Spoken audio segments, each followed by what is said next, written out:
People heard Civil War and they saw the trailer and they immediately went.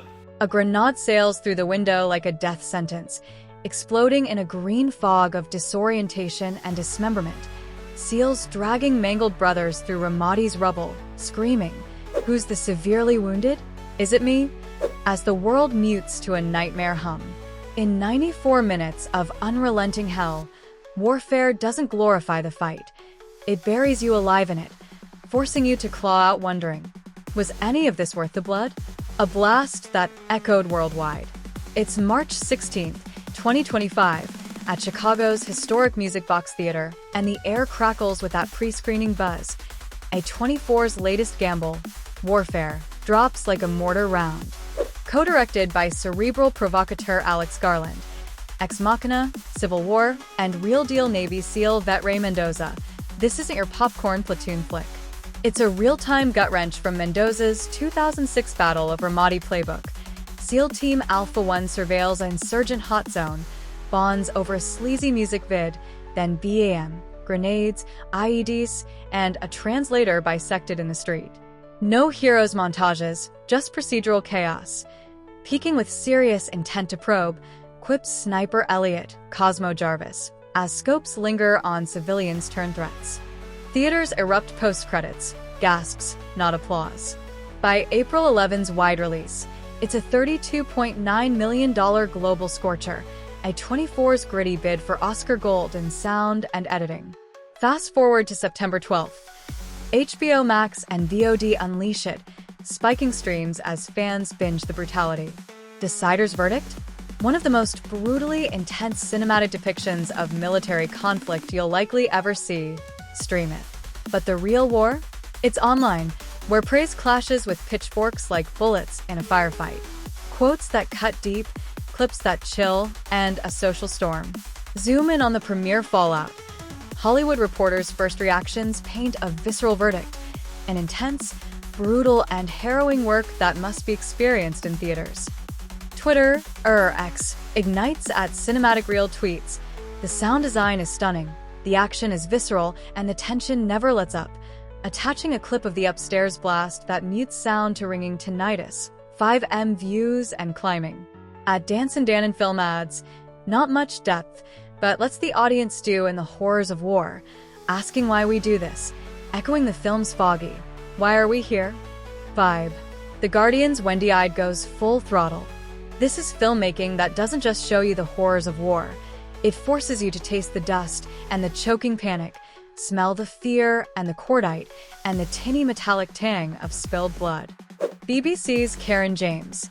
Garland's virtuosity and Mendoza's first-hand experience create a masterful technical achievement that is, more important, emotionally harrowing. Roger Ebert's Brian Tallarico calls it a tight movie at 95 minutes, but jabs. Hard, if not impossible, to engage like other war movies, critiquing its opaque drop-in on the squad.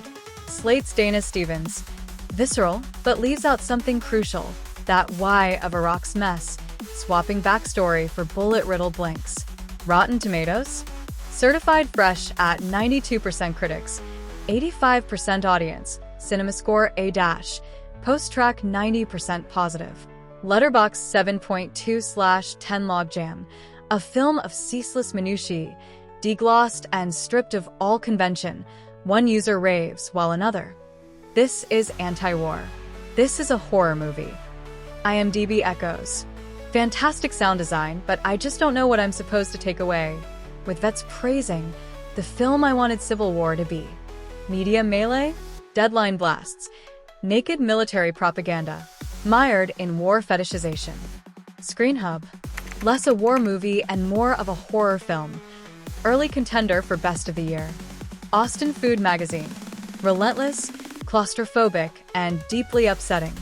TIFF Buzz. Woon-A-Tai's Emmy nod Poise Eyes Oscar. Protests decry the wife-free gloss. Collider quotes Garland. Disturbing, incredibly visceral. Nodding to faves like Come and See. Mendoza, raw in The Observer. Writing with Alex was like going to a therapist. I walked off set, I cried. From Seal Scars to Garland's Gambit. Peel back the Kevlar. Mendoza, 16-year SEAL turned advisor, Jurassic World lone survivor, channels his Ramadi platoon testimonies, names changed, but sniper Elliot Miller's fall etched real. Shot May 2024 at UK's Bovingdon Airfield. VFX wizardry turns it to Iraqi Dust Bowl. Garland plays wingman. My role was more supportive, yielding to Mendoza's grit. Squad? Breakouts galore. Tfero Woon-A-Tai, reservation dogs as the unflappable Ray, Mendoza's avatar, while Poulter's steely Eric, Kit Connor's pink-cheeked Tommy, Joseph Quinn's howling Sam, who's the severely wounded, Cosmo Jarvis' laconic Elliot, Taylor John Smith's probing Frank, Charles Melton's efficient Jake, Michael Gandolfini's ensemble glue. No backstories, just jargon and jitters, subverting savior tropes for raw rescues. Garland's arc? Sci-fi shredder, annihilation. To war whisper post-Civil War's $108 million dystopia. Here, no why manifesto, just the void. 4,500 US dead, a trillion torched, Iraq's scars unspoken. Credits? Tribute to Mendoza's fallen. Fiction veiling fact. But why though? From machismo bravado to scared boys sets the tone. Deadline snarks. No moral reckoning. RT consensus. Evokes primal terror with unnerving power.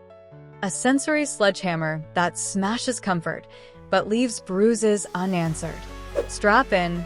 Warfare didn't just play, it pummeled me into submission. That opening banter over the vid? A false dawn, lulling you before the silence snaps to screams. Sound design. Glenn Fremantle's Dune Thunder, rattling my ribs like incoming fire. Woon-A-Tai's quiet command, breakout brilliance, eyes betraying the fog. We civilians can't fathom. Provocative as hell. In 2025, with Gaza's ghosts and Ukraine's grind streaming endless, this stripped-down slaughter screams anti-war louder than any speech. Pointless probes in pointless wars. Iraq's why a grenade toss ghost. Emotional wreckage? Quinn's agonized, is it me? Lingered like PSD, relatable to anyone who stared down chaos. My divorce felt like a dud-eye. But here's the sting. Critics nail it as propaganda for skipping the empire's sins. No Iraqi POV, just American agony in a vacuum. Short-sighted? Nah, it's the gut-punch genius. But damn, it aches for that fuller mirror. Garland's no coward. He's a surgeon slicing complacency. Still, emerging emptied? Worth every shell-shocked second. But brace, this ain't escape, it's excavation. Could you stomach Ramadi's real-time roulette? Ears ringing, guts churning? Anti-war masterstroke or glossed-up grunfest? Woon-A-Tai's Oscar lock or Poulter steals it? Garland's fog, brilliant blank canvas or a lazy dodge? And that ending why?